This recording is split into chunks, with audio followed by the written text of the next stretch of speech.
Hello and welcome to the Middle East Report. In this programme today we'll be discussing who are the Muslim Brotherhood and do they pose a direct threat to the peace and security of the Middle East.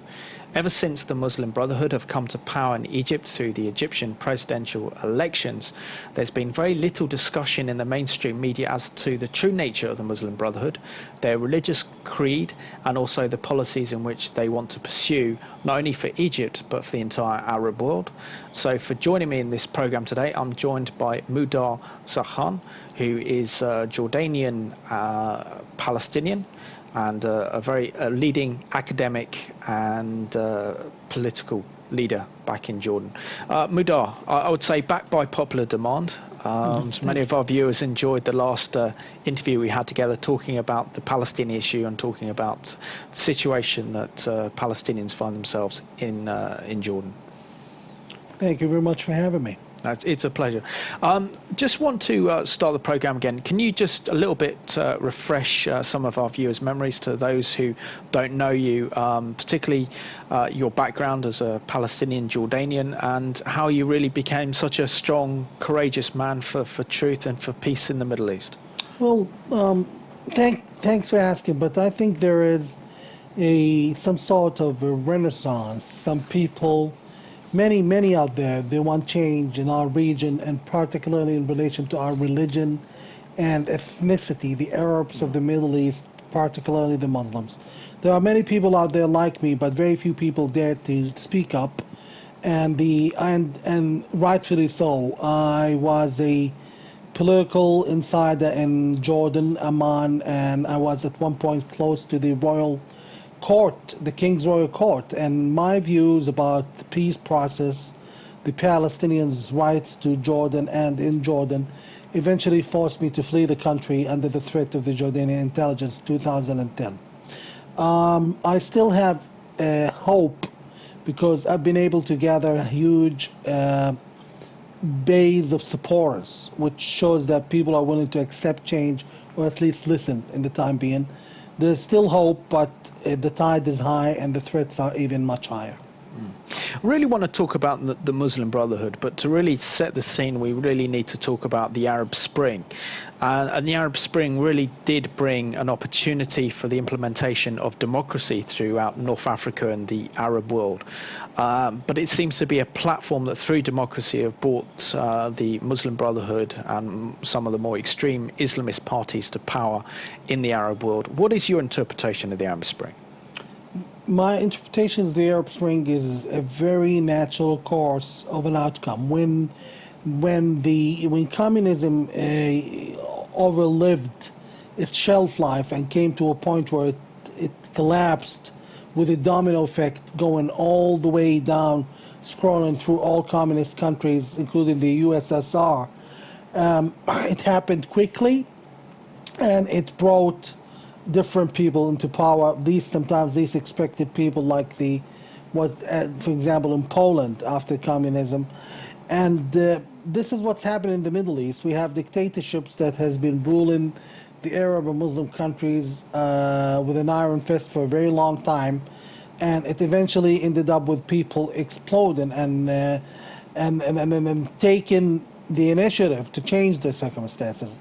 The only problem we have is how it was handled by the world superpower after that. For example, I'll give you a story to make things more clear. The people who started the revolution in Egypt were particularly left-wing liberals, Nasserists, people who follow the heritage and the legacy of Nasser, the former Egyptian president. They were pan-Arabist, right-wing Egyptians, not religious right-wing, even Christian Copts. They all started the revolution. It was not the Muslim Brotherhood who started the revolution.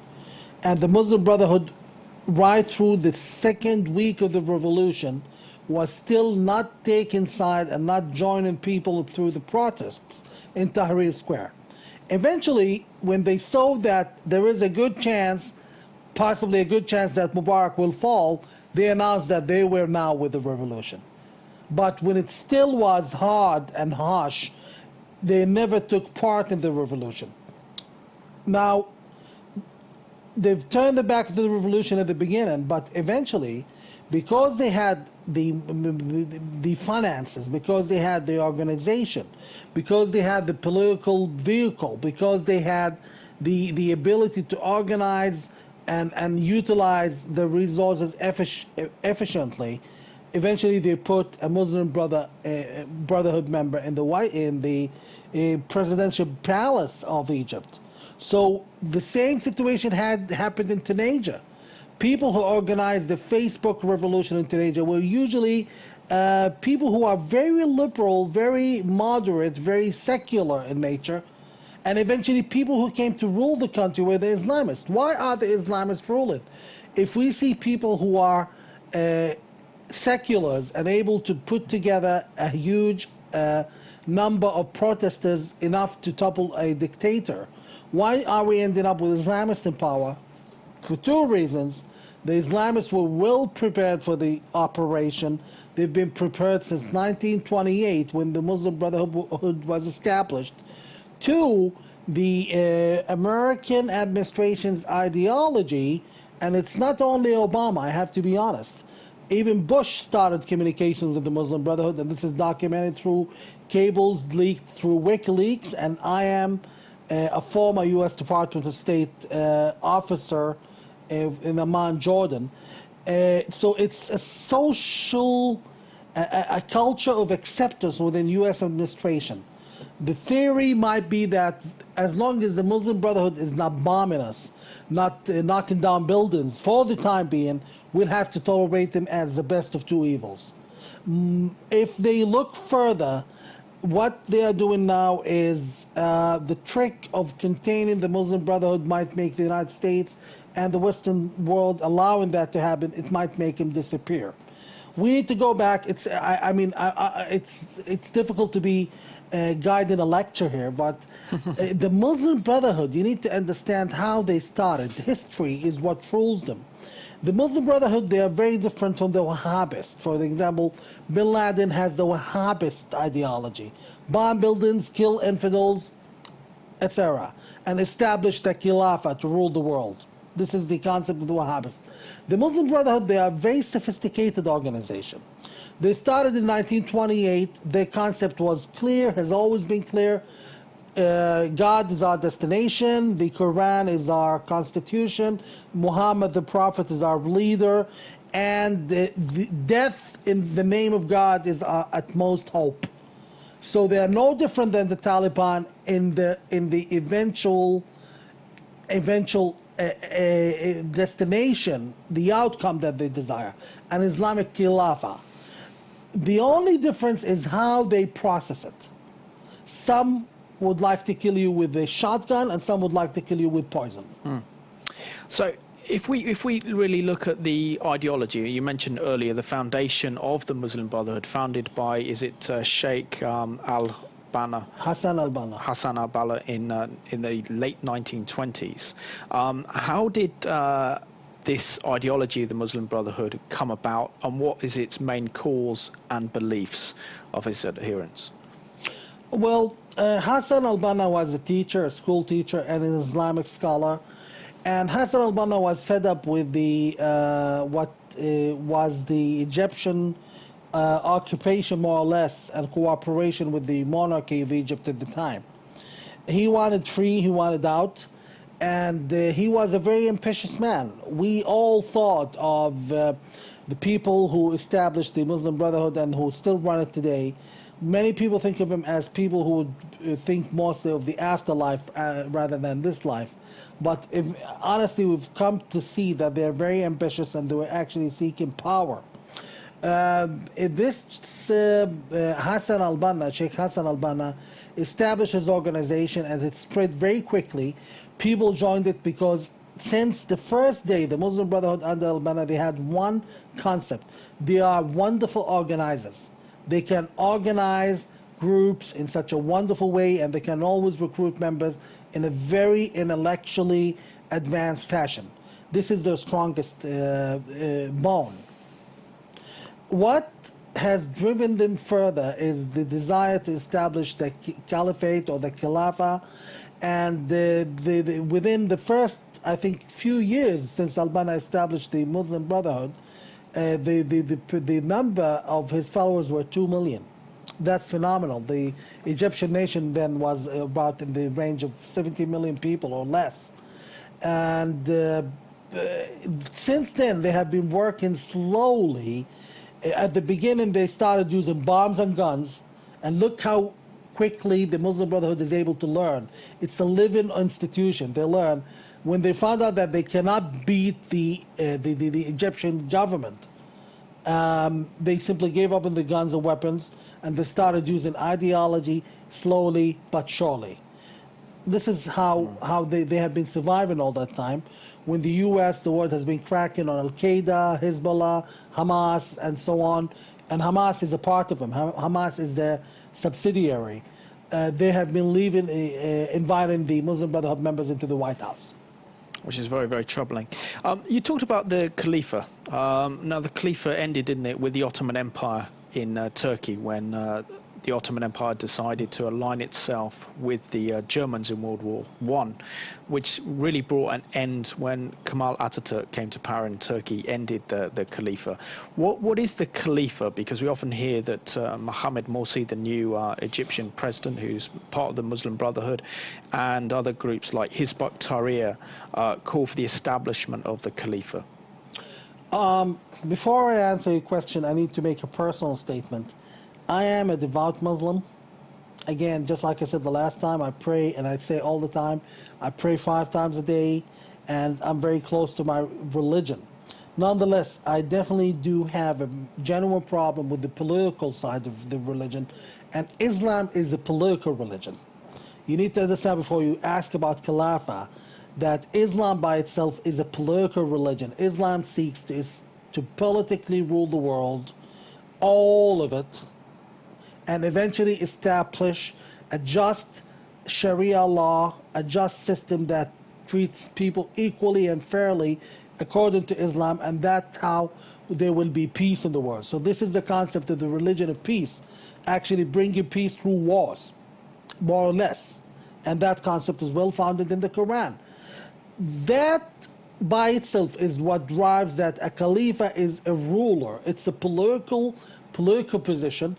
A Khalifa establishes, he follows Muhammad, Khalifa, from the word Khalif, the follower, the successor.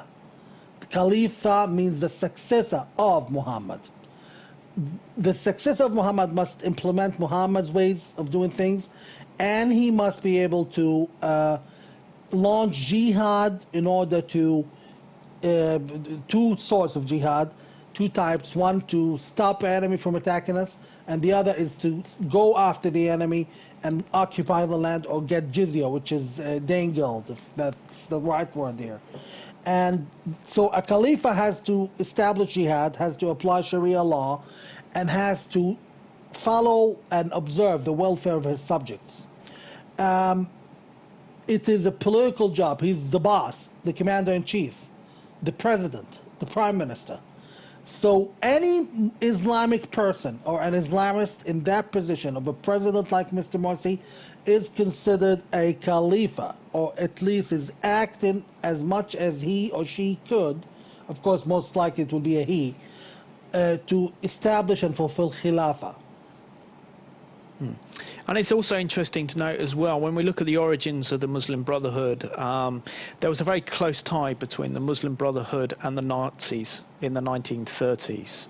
How was that alliance being able to be formed? Because it would be actually unthinkable that anyone would actually work with the Nazis today. And yet the Muslim Brotherhood formed a very, very strong alliance with the Muslim Brotherhood, with the Nazis, and actually carried out many spying in Saudi Arabia and the Arabian Peninsula, and also helped to destroy British troops in Egypt. The Muslim Brotherhood, as I mentioned, since day one, they have been a very intelligent institution who is able to learn, adapt, and change. First of all, the Nazis despised non-white areas people, and that was a problem, and they were Christians more or less in theory, and that was a problem for them. But They both hated Jews, so that's the mutual factor: the elimination and butchering of Jews. The Muslim Brotherhood believes in the concept of the Hadith, which is not necessarily in the Quran, and there's a huge difference between the Hadith, the alleged teachings of Muhammad. Some of it is true, some of it is, even the Hadith book tells you some of it is not true. They believe in that by the end of time there will be a huge war between the Muslims and the Jews. So anything driving towards the direction of the elimination of Jews and the ethnic cleansing of the Jewish race from the world is in line with the Muslim Brotherhood wanted. So the Nazis provided a cater to the dogma about Jews. In addition, that the Nazi were the smart people. They are still smart, a smart organization. The Nazis versus the British troops, they gave them the money, they gave them the power. So it was an easy job and actually a very smart move. We've got a clip to go to now that looks at the Muslim Brotherhood and the Nazis back in the 1930s and 1940s in Egypt and in the Arab world.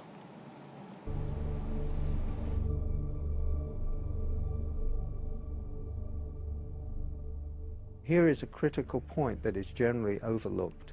The anti-Semitism of the Nazis had a great appeal already in the mid-1930s to many Arab nationalists and Islamic fundamentalists. From the mid-30s, from 1936 on, Hitler and his propaganda sections made a great effort to win over the Arab peoples of the Middle East. We see that the undisputed leader of the Palestinian Arab national movement of the 1920s, 1930s and 40s, Hajj Amin al-Husseini, the Mufti of Jerusalem, was a fervent admirer of Adolf Hitler. The Mufti was one of the founders of the radical Islamic movement, and Hitler saw at once that this man not only could serve his purpose, but wanted to serve his purpose. There is a very important meeting between Hitler and the Mufti of Jerusalem on the 28th of November 1941, of which we have a full protocol. And what Hitler explains is that this is first and foremost a war of extermination against Jewry, and he tells him to lock this secret in his heart. He is revealing it to the Mufti. It's extraordinary he should choose the leader of the Palestinian Arab National Movement for this revelation, which is in an official German document. It seemed strange to us that a Mufti who was not a pure Aryan was being received by Hitler. But they said, no, we have the same goal, which is the extermination of the Jews. The Mufti was sent to the Balkans, where he raised a Bosnian Muslim SS division. He had several SS divisions, the Handschar division, for example, where they had nominally Croatian officers, but the rank and file of the unit were entirely Muslim, Arab Muslims, and they were bringing them in from all over the world. I was utterly astonished that the Grand Mufti of Jerusalem had raised a Panzer division of Bosnian Muslims to fight along the Waffen-SS.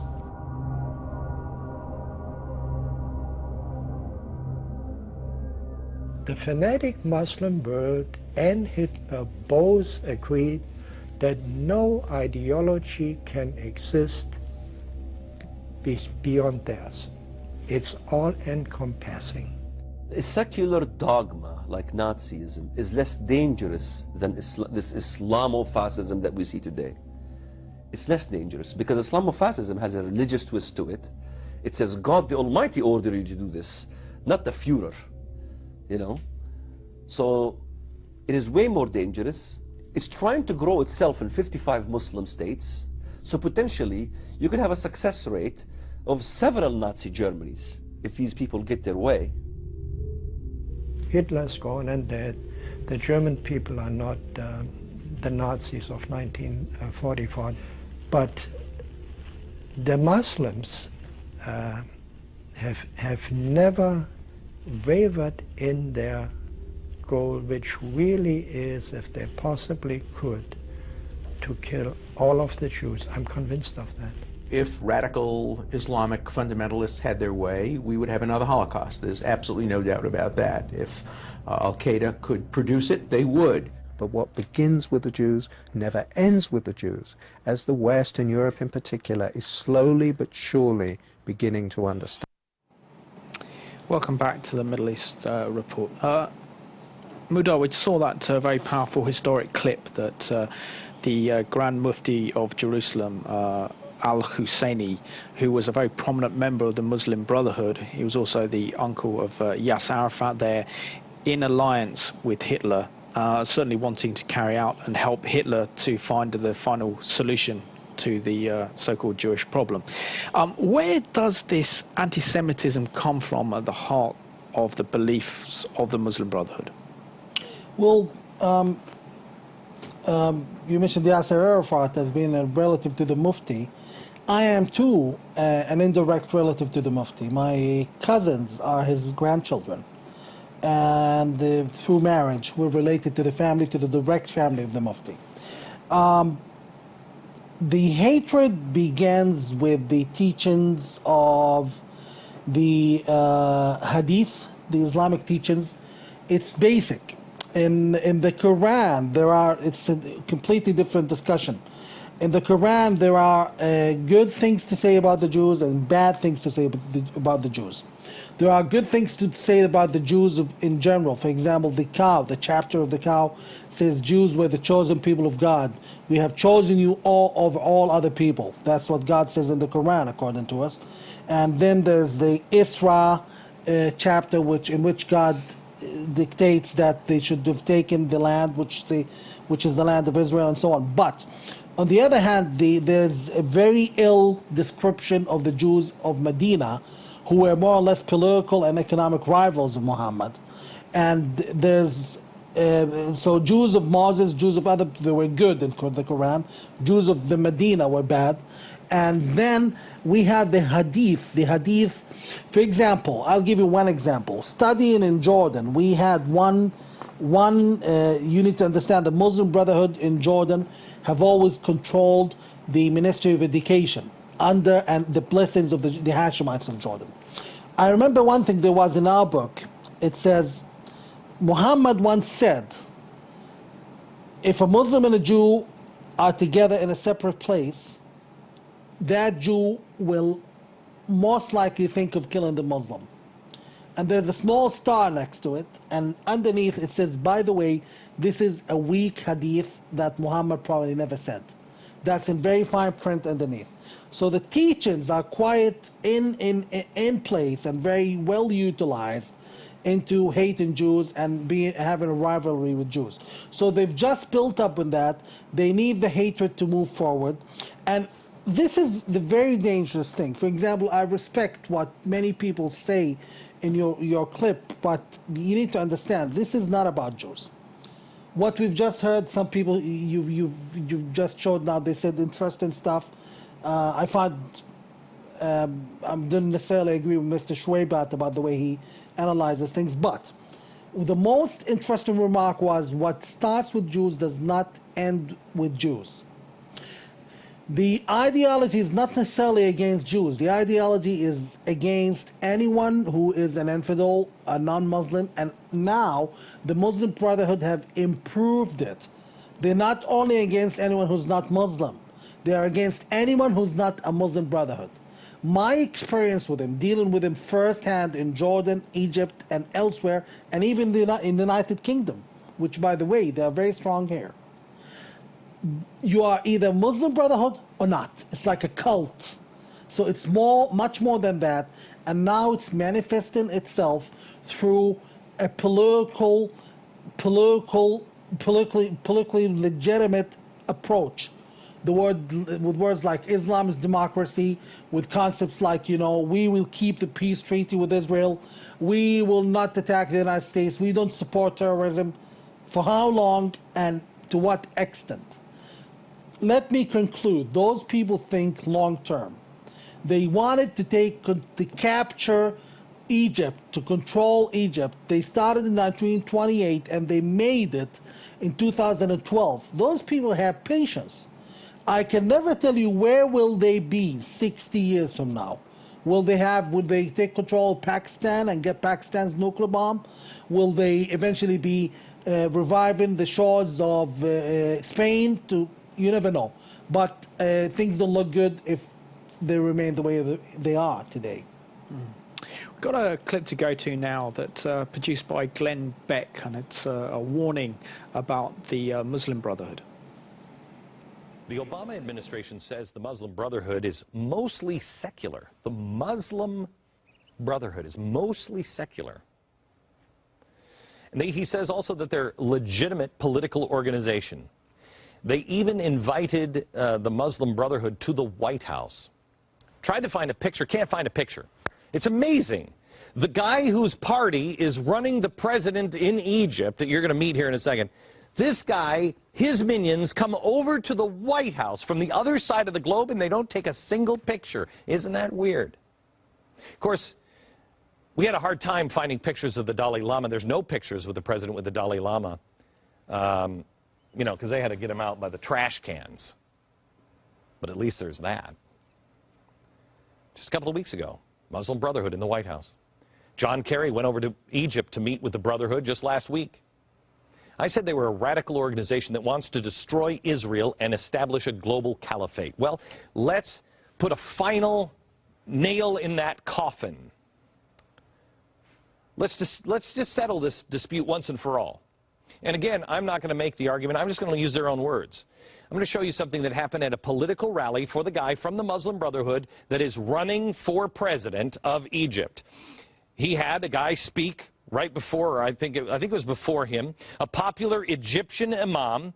He's also a TV preacher, and he spoke to the supporters of the candidate for president from the Muslim Brotherhood, who was standing on stage and nodding in agreement. Remember, this is a largely secular group that means no harm to Israel, our biggest ally in the Middle East. You see if that still works for you and the president. Watch this.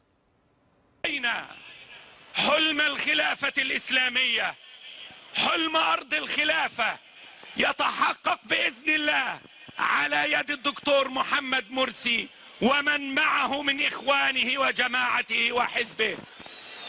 رأينا الحلم الكبير الذي نحلم به جميعا، الولايات المتحدة العربية، الولايات المتحدة العربية ستعود يكون عاصمة الخلافة، ستكون عاصمة الولايات المتحدة العربية هي القدس إن شاء الله. تكون عاصمتنا ليست القاهرة ولا مكة ولا المدينة، وإنما القدس إن شاء الله. وسيكون هتافنا على القدس، رايحين شهداء بالملايين على القدس، رايحين شهداء بالملايين على القدس، رايحين شهداء بالملايين على القدس، رايحين شهداء بالملايين على القدس، رايحين شهداء بالملايين على القدس. نوري ولن نواري ولن نداهن. نعم، هدفنا القدس، سنصلي في القدس أو ننال الشهادة على أعتاب القدس. الله على القدس رايحين شهداء بالملايين. Do you think that's important at all for anybody to even show that on national television? Did you notice the fist? A global caliphate is coming. And they want to headquarter it in Jerusalem. So let me get this straight. The left wants to silence anyone who warns Jews that old hatreds are rising again, except at the same time they're dumping Miracle Grow and all the seeds of anti-Semitism and anti-Semitic hatred in the region and in Europe and here. They dismiss anyone who says the seeds could and now have sprout Nazis or communists. Both groups kill Jews by the millions. Then when somebody says the Muslim Brotherhood is not secular, look at the name, they dismiss them. And they follow Alinsky's advice. Same advice, in fact, the advice that was given to Saul Alinsky by Al Capone's killers, his hitmen, and used by Joseph Stalin. You isolate and marginalize. And if that doesn't work, Joseph Stalin decided, yeah, then you kill. It worked for Capone and Lenin and Mao and Stalin and Che and Pol Pot and Mussolini and Hitler, but I think you get the point. At the same time, the administration is marginalizing and isolating. No one notices that this administration and this president is appointing members of the Muslim Brotherhood into his administration. Arif Ali Khan, former Department of Homeland Security Assistant Secretary for Policy Development, Muslim Brotherhood. Mohammed El-Bari, Homeland Security Advisory Committee member, Muslim Brotherhood. Rashad Hassan, he's a State Department Special Envoy to the Organization of Islamic Cooperation, Muslim Brotherhood. Ibu Patel, Obama Administration Advisory Council on Faith-Based Neighborhood Partnerships, all part of a group that wants to establish a caliphate in Jerusalem called the Muslim Brotherhood. America, America, America. Ponder where we are. Which is more dangerous for the Jews and for all of humanity? Which one is going to lead to peace and prosperity? Going down a path that the world has gone down time and again and hoping for change? When that change is never identified, it never ends well. Here's what I recommend. You instead of hoping for change, you pray for the protection of divine providence and then get off your knees and get ready. The Nazi and communist parties are gaining power elsewhere in the world, and it will come here. The Islamists are gaining power, and they are already here. And the global caliphate is coming.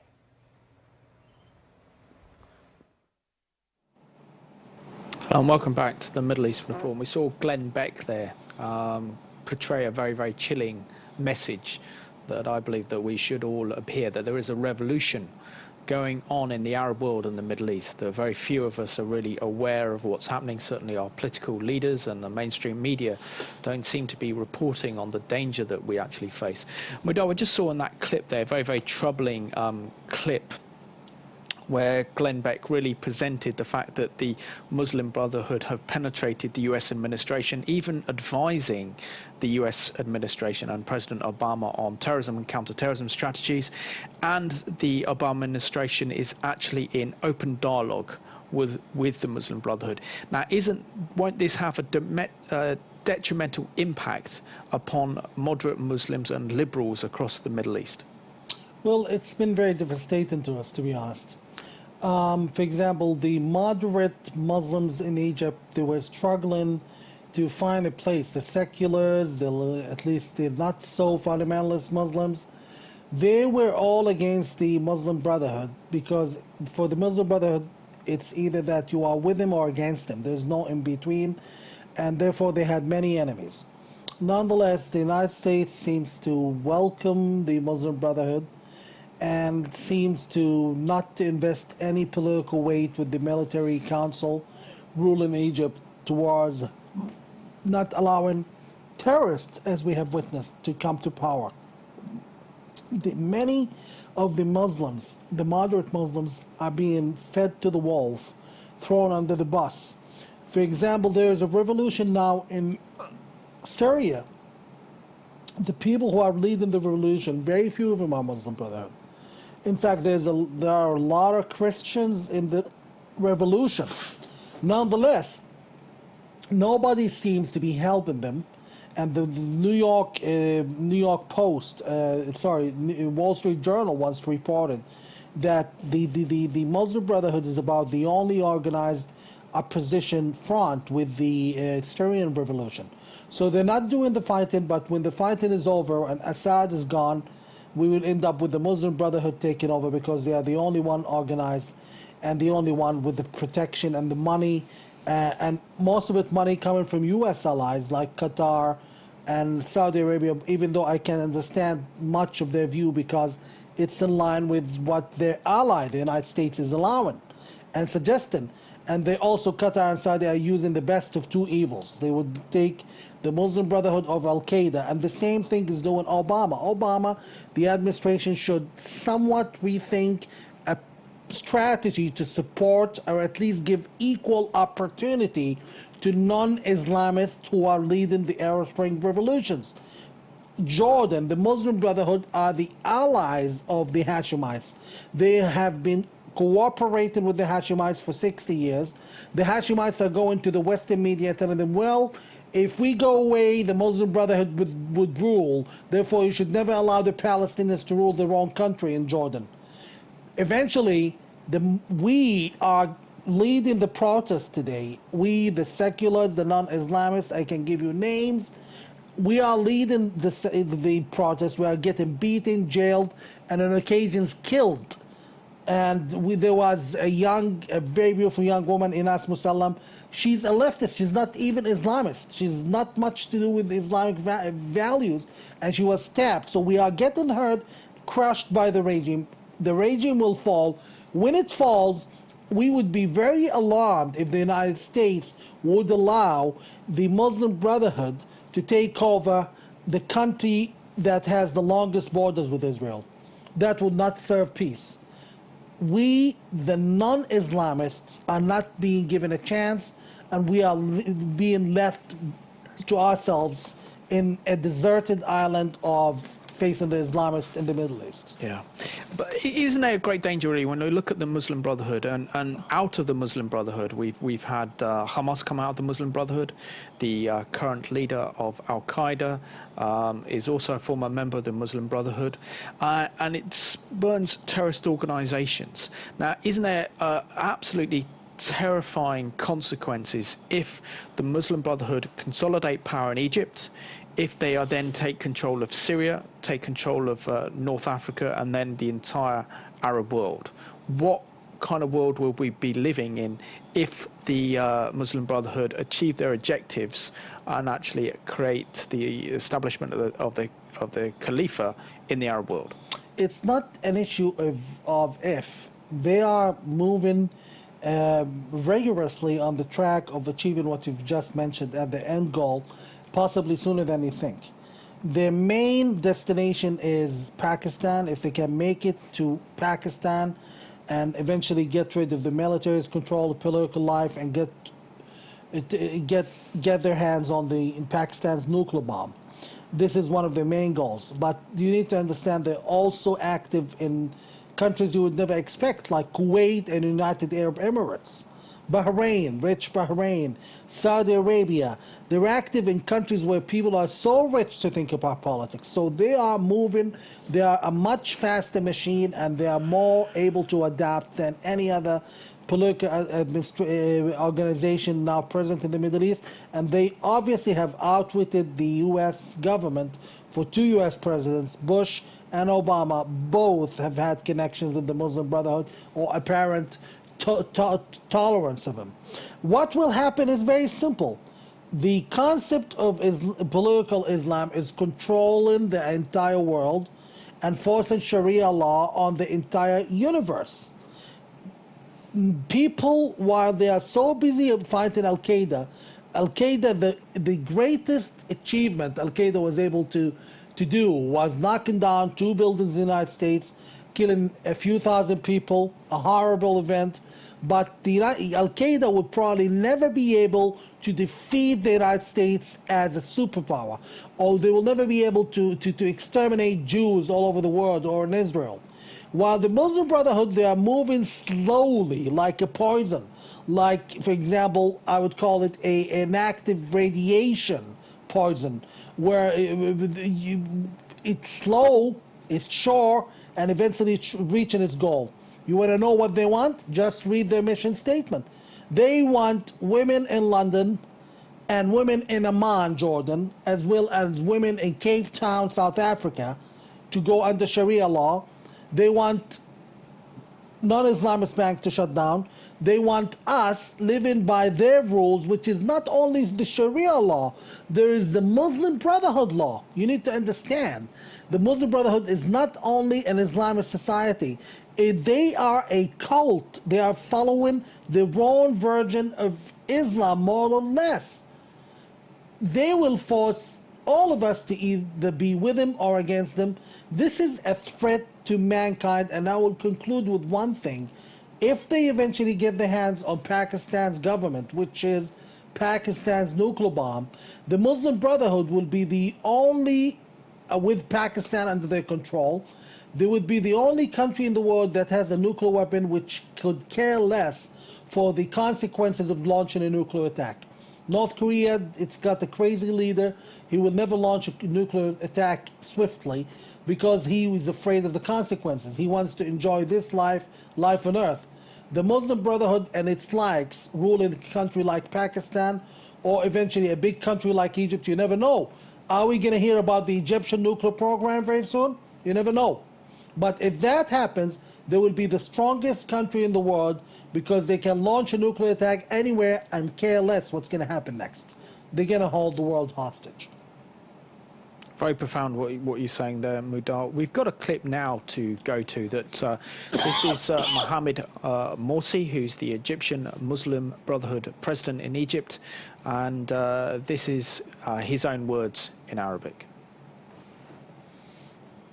قالوا الدستور قرآننا كأن الدستور حاجة عظيمة جدا يعني لكن الإمام البنا رحمة الله عليه قال لهم لا بل القرآن دستورنا بل القرآن دستورنا كان وسيبقى سيظل القرآن دستورنا القرآن دستورنا والرسول زعيمنا والجهاد سبيلنا والموت في سبيل الله أسمى أمانينا وفوق كل ذلك الله غايتنا الشريعة ثم الشريعة ثم الشريعة ولا خير في هذه الأمة ولا خير لهذه الأمة لا خير فيها ولا خير لها ولا نهضة إلا بالشريعة الإسلامية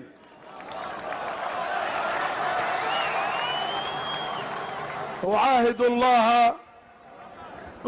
الله وأعاهدكم جميعا بغض النظر عن المكتوب أو النص وإن كان النص سيكون إن شاء الله معبرا حقيقيا باتفاق الشعب المصري العلماء أهل القانون والدستور أبشروا واطمئنوا فإن هذا الشعب لن يرضى عن مكتوب لا يعبر عن حقيقة ومعنى ومبنى الشريعة الإسلامية نصا وتطبيقا وبرنامجا لن يرضى بغير ذلك. Hello and welcome back to the Middle East Report. That was the new Egyptian President Morsi, who is a member of the Muslim Brotherhood in his own words. Mudar, we saw that clip there with President Morsi really talking about his wanting to implement Sharia law in Egypt. Now, if he does, surely this will have huge implications for the Coptic Christian communities, for moderate Muslims, and also for liberals living in the country. Absolutely. And if this is his agenda, and obviously it is, and it should not come as a surprise to anyone, there will be, obviously, we probably will be witnessing unrest in Egypt. It's not only the Copts. The Copts are as powerful as they might be economically. They are still a minority in numbers. The majority of the people, for example, almost half, a little bit less than half of the people voted for Shafiq, the other presidential candidate, who was everything anti-Morsi. So we have a lot of people in Egypt who are not pro-Islamists, and if Sharia law is to be forced on them, we should expect unrest in Egypt. Will the Muslim Brotherhood be reckless enough to impose that quickly? We don't know. But obviously it is their goal, and if it's their goal, they're probably going to implement it maybe in 10 years, 20 years, 4 years, you never know. But once that happens, we're probably going to witness a lot of trouble in Egypt. It might even, in my opinion, evolve into civil war. And could also we see the likelihood of the end of the Egyptian-Israeli peace agreement that's lasted since 1979? Because we look at the rhetoric of the Muslim Brotherhood, and particularly in the Egyptian parliament, where they're calling for an end to the peace treaty. They're saying they want to support the Palestinian armed struggle against Jerusalem. In the previous clip we saw, they also want to make Jerusalem the capital of the caliphate state, which can only really mean the destruction of Israel and the destruction of the Jewish people. The peace treaty with Israel is not exactly there today because of the goodwill of Mubarak or Sadat or anyone else. Arabs stopped fighting Israel only when they realized that there's no way they were going to win. If you've noticed, Arab dictators attack one another whenever they had the chance. The same Sadat who established peace with Israel, if he was such a peaceful man, how come he had skirmish fightings with Gaddafi of Libya? Those people, they maintain peace only because they can't afford war. The Muslim Brotherhood now in Egypt cannot afford the war. But the minute they afford it, the minute, for example, they get more advanced weapons, more advanced jets, more advanced rockets or missiles, they will seek war and they will kill the peace process as soon as they can afford to do so. Meanwhile, to be honest, this has been the case for most Arabs, not only for the Muslim Brotherhood.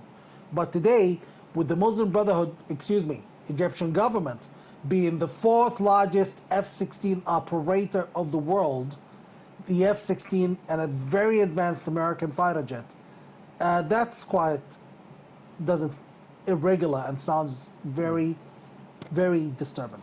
Could we see in the next couple of years, Mudar, that we could actually see the possibility not only of a regional war in the Middle East, but also something that could lead on to almost a third world war? That's very likely, very likely, Simon, because the Muslim Brotherhood, which is now taking over country by country through a domino effect, is clear about the coverage of its message, which is global, universal. If they are seeking a universal outreach, universal domination, eventually the scale of the operations and thus confrontation will be universal. I believe we're going through a very critical time in the Middle East and the world, and I think any recklessness or tolerance of Islamists will only bring possibly World War III. Meanwhile, people like me in Jordan are sitting and in Syria watching how their countries will eventually get rid of a dictator just to become under an Islamist dictatorship. We need support. We need coverage. We need people like Glenn Beck and others to stand for us and say, Mr. President, why ain't you supporting the secular ones? Why ain't you supporting the moderate ones? Why are you supporting the Muslim Brotherhood? And what can the West do? I mean, we really are here presenting a very apocalyptic, dark picture of the future in the Middle East, which could be months, it could be years away, but we know that we're entering into a very, very dark and incredibly dangerous period in world history. What is the future for the West if they are to stem this tide of dangerous Islamist forces?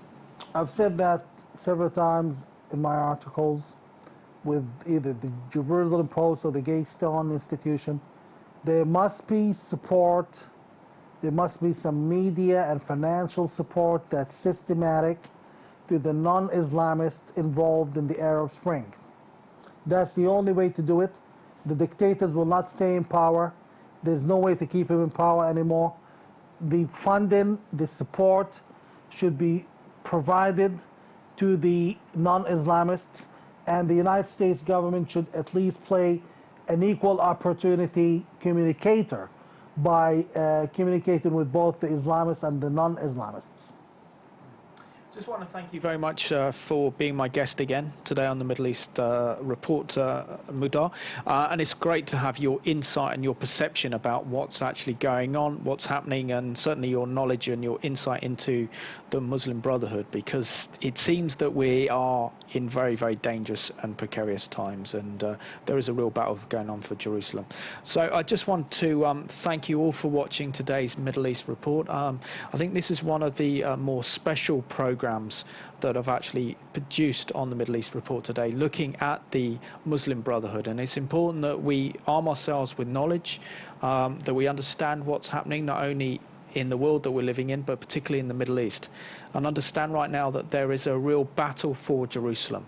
As you've said, as we've seen it in those clips, that the Muslim Brotherhood want to establish their caliphate state, not in Cairo, not in Mecca or Medina, but in Jerusalem. And so therefore we have a battle and a duty to stand with Israel and the Jewish people. We have a battle to stand for truth, and we have to fight in order to maintain the liberties that we've given. And only by praying and interceding before the God of Israel will we actually survive. But everything is in his hands. We're leaving you with this song that reflects on the beauty of Jerusalem, because this is the center of this battle and the center of this future conflict that we're going to see in the Middle East. Where God meets man, through the joy and the pain, Jerusalem, eye of the universe.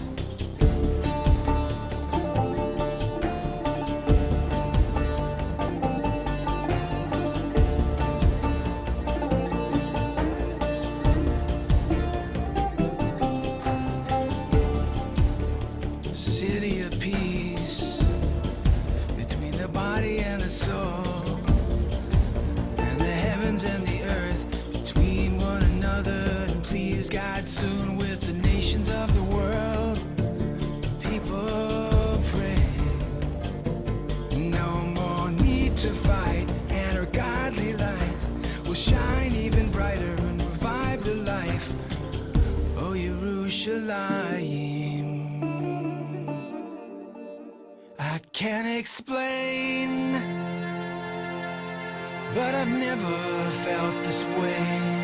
I gotta kiss the ground 'cause I'm overwhelmed. I'm in love with this ancient city. There's something in the air I never felt anywhere. Tell me why I'm feeling more alive with every step I take as I make my way through the heart of the holy city. I touch the wall of stone like it's a part of my bones. With a gentle kiss I know I finally found my way home.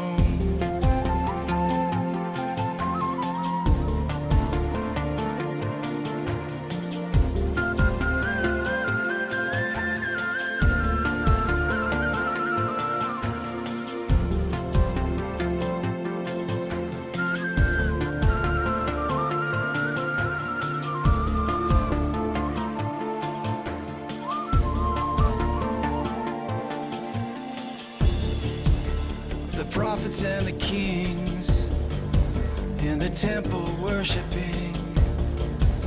Together we will sing in the eye of the universe. Layers of living, timeless city. I can't believe I'm witnessing centuries in the history of my soul. I can't explain, 'cause I've never felt this way. I've gotta kiss the ground 'cause I'm overwhelmed. I'm in love with this ancient city. There's something in the air I never felt anywhere. Tell me why I'm feeling so alive with every step I take as I make my way to the heart of the holy city. I touch the wall of stone like it's a part of my bones. With a gentle kiss I know I finally found my way home.